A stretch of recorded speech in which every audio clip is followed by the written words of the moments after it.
அன்னூர் இஸ்லாமிய பெண்கள் கல்லூரியின் டீனியாத் மாணவி சித்தி பர்கானா. வித்திரு தொழுகையின் நேரம் எது? எத்தனை ரக்காத்து வித்திரு தொழலாம்?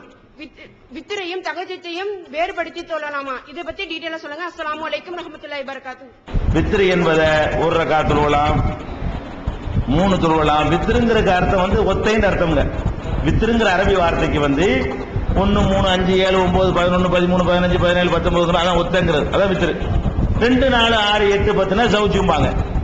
ரெட்டப்படைக்கு சௌஜும்பாங்க, ஒத்தப்படைக்கு வித்திரும்பாங்க. அப்ப ஒத்தப்படையாக தொழுகிற தொழுகைக்கு பேர் தான் வித்திருன்னு பேரு. ஒத்தப்படைனா என்ன?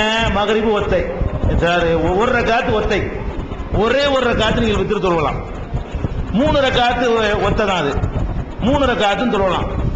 3 ரக்காத்து தொழுதீர்களே ஆனால் அதை மகரிப் மாதிரி தொழுதரக்கூடாது. என்ன பண்ணனே? முதல் ரக்காத்துலையும் உட்காரக்கூடாது, 2வது ரக்காத்துலையும் உட்காரக்கூடாது, 3வது ரக்காத்துல மட்டும்தான் அத்தையாத்து உட்காரணும். 3 ரக்காத்து வித்திரு தொழுதீர்களே ஆனால் மகரிபுக்கு மாற்றம் செய்யுங்கள் ரசூல் ஸல்லல்லாஹு அலைஹி வஸல்லம் சொல்லி இருக்கிறாங்க.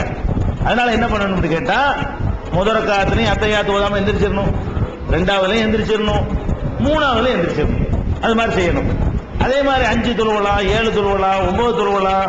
இப்படி தொழுதோம்னு சொன்னா கடைசி 2 ரக்காத்துல உட்காரணும். 7 தொழுதீங்கன்னு வைங்க, 1ல அத்தையாத்து இருக்கக்கூடாது, 2ல இருக்கக்கூடாது, 3ல இருக்கக்கூடாது, 4ல இருக்கக்கூடாது, 5ல இருக்கக்கூடாது, 6லையும் 7லையும் தான் உட்காரணும் கடைசி 2 ரக்காத்துல. இப்படியாக நம்ம என்ன செஞ்சிடலாம்? வித்திர்களை நம்ம வசதி போல தொழுதுக்கலாம். சில நேரத்தில் வித்திர அதிகப்படுத்தும் பொழுது இந்த ரக்காத்து 5 ரக்காத்து வித்திராக்குனீங்கன்னு வைங்க, அந்த 8ல நாம குறைச்சிக்கலாம். 9 தொழுதாங்கன்னு சொன்னோம்ல, வித்திர 5 ஆக்கிட்டீங்கன்னு சொன்னா இரவு தொழுகை நம்பரை குறைச்சிக்கிற வேண்டியதான். அப்படி எல்லாம் பல விதமா தொழுதுக்கலாம். அந்த ஏற்கனவே சொன்னதுல அதுக்கு விடை வந்திருக்கு.